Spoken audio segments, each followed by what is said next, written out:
నాకు ఒకడే కొడుకు. అనకర్ల కేసులు వాళ్ళ తల్లిని మాట్లాడుతుండే. అనకర్ల పెంచులమ్మ. నా భర్త పేరు అనకర్ల చెన్నయ్య. కానీ లక్షలైట్లలో చనిపోయాడు నా కొడుకు. ఒక్కడే కొడుకు. కానీ లక్షలైట్లలో చనిపోయిన బాధ ఒకటి. ఆ బాబు చనిపోయినాక ఇంకొక బాబుని తెచ్చుకొని సాగుకుంటుండా. ఆ బాబుకు ఇప్పుడు పెద్దోడయ్యాడు, ఇంటర్మీడియట్ చదువుతున్నాడు. ఆ బాబు చేత అమ్మ నాయన అన్నీ అనిపించుకున్నాం, అక్క అనిపించుకుంటున్నాము, లక్షణంగా చదివించుకుంటున్నాము. ఆ కేసుల పేరు పెట్టుకొని లక్షణంగా చదివించుకుంటున్నాము.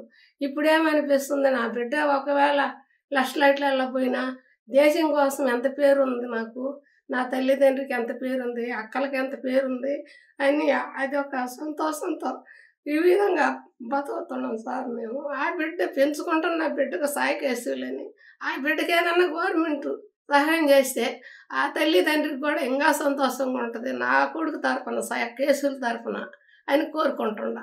అమరవీరుడు అయినటువంటి అనకర్ల కేసులు గారి కుటుంబ సభ్యులకి ఏదైనా ప్రభుత్వ సహకారం అందిస్తని మన ఆర్టీవీ ద్వారా మీ అందరికీ తెలియజేస్తా ఉన్నాను. నా పేరు నాగేశ్వరరావు, మాది కలువాయి. ఈరోజు మరి మన అనకర్ల కేశవులు గారు ఈ గ్రామానికి చెందినటువంటి నా బాల్యమిత్రుడు. నేను అతను ఎడలూరు కళాశాలలో ఇంటర్మీడియట్ ఒకే చోట చదువుకున్నాం. అయితే 2009 సంవత్సరం బలిమెల్ల ఘటనలో నక్సలైట్ కాల్పుల్లో మరణించడం జరిగింది. మరణించిన తర్వాత మరి ఈ దేశం కోసం ప్రాణాలు అర్పించినటువంటి అమరవీరుడైనటువంటి అనకర్ల కేసులు గారి జ్ఞాపకార్థం మన ప్రతి సంవత్సరం కుటుంబ సభ్యులు, పోలీస్ శాఖ అందరూ సంయుక్తంగా కూడా ప్రతి ఏడాది నిర్వహిస్తూ ఉన్నారు. అందులో భాగంగా ప్రభుత్వం వీళ్ళకి రావాల్సినటువంటి సహకారం, ఇంకా రావాల్సినటువంటి కొన్ని బస్సు పాస్ కావచ్చు, రైలు పాస్ కావచ్చు, ఇంకేవైతే అప్పుడు హామీలు ఇచ్చారో కొన్ని చేశారు, ఇంకా చేయాల్సినవి చాలా ఉన్నాయి. అవి ఈ తల్లిదండ్రులకి అందించాలని ఒక విన్నపం. అదేవిధంగా మరి వారి పుత్ర శోకాన్ని దిగమింగుకోలేక అప్పట్లో ఒక బిడ్డను తీసుకొచ్చి అదే కుమారుడి పేరు కేసులుగా, సాయి కేసులుగా నామకరణం చేసుకొని ఆ పిల్లవాడిని చదివిస్తూ ఉన్నారు. మరి ఆ పిల్లవాడు ప్రస్తుతం ఇంటర్మీడియట్ చదువుతూ ఉన్నాడు. ఆ పిల్లవాడికి కూడా వీళ్ళు వయసు రీత్యా చాలా పెద్ద వయసు వాళ్ళు, అదేవిధంగా ఆరోగ్యం సరిగా లేదు. మరి మాకు ఎప్పుడు ఏమవుతుందో తెలియదు. ఆ బిడ్డకి ప్రభుత్వం సహకారం అందించి మా కుమారుడు ఏ విధంగా అయితే కేశవుల్ని మేము ప్రయోజకులుగా చేసి త్యాగం ఫలితంగా దేశం కోసం ప్రాణాలు ఎలా అర్పించాడో అలా మరి మా బిడ్డకి ప్రభుత్వం కూడా సహకారం అందించి ప్రయోజకుడు చేసే విధంగా సహకారం అందించాలని.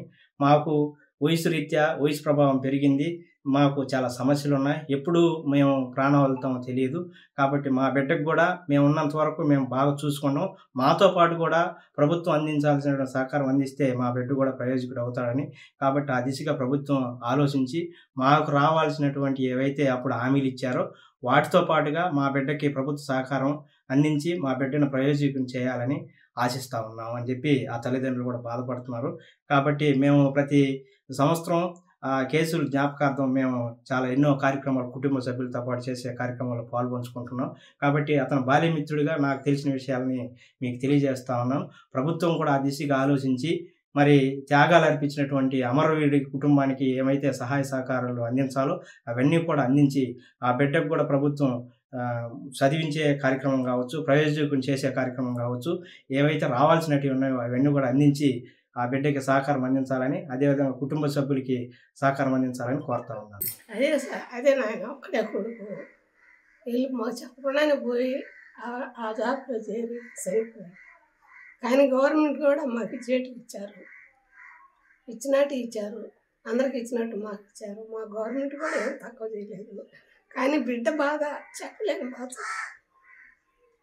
అది ఆ బిడ్డను మర్చిపోలేక తూరిట్లోనే ఇంకో బిడ్డ తెచ్చిపెట్టి సాక్కున్నాం, అదే పేరు పెట్టుకొని ఇప్పుడు ఇంటర్మీడియట్ నెల్లూరులో చదువుతున్నాడు. అది సార్ మా ఏం చేశారు, పెద్ద అమ్మాయికి జాబ్ ఇచ్చారు. పెద్ద అమ్మాయి కూడా మమ్మల్ని అందరిని కూడా బాగానే చూసుకుంటుంది. చరిత్ర సృష్టించినోడు ఇప్పుడు ఆ చరిత్రని తిరగరాయబోతున్నాడు. అబద్ధాల గోడల్ని బద్దలు కొట్టి నిజాలను రాగా మీ ముందుంచబోతున్నాడు. నిజమైన వార్తల కోసం వెంటనే డౌన్లోడ్ చేసుకోండి రా యాప్ని.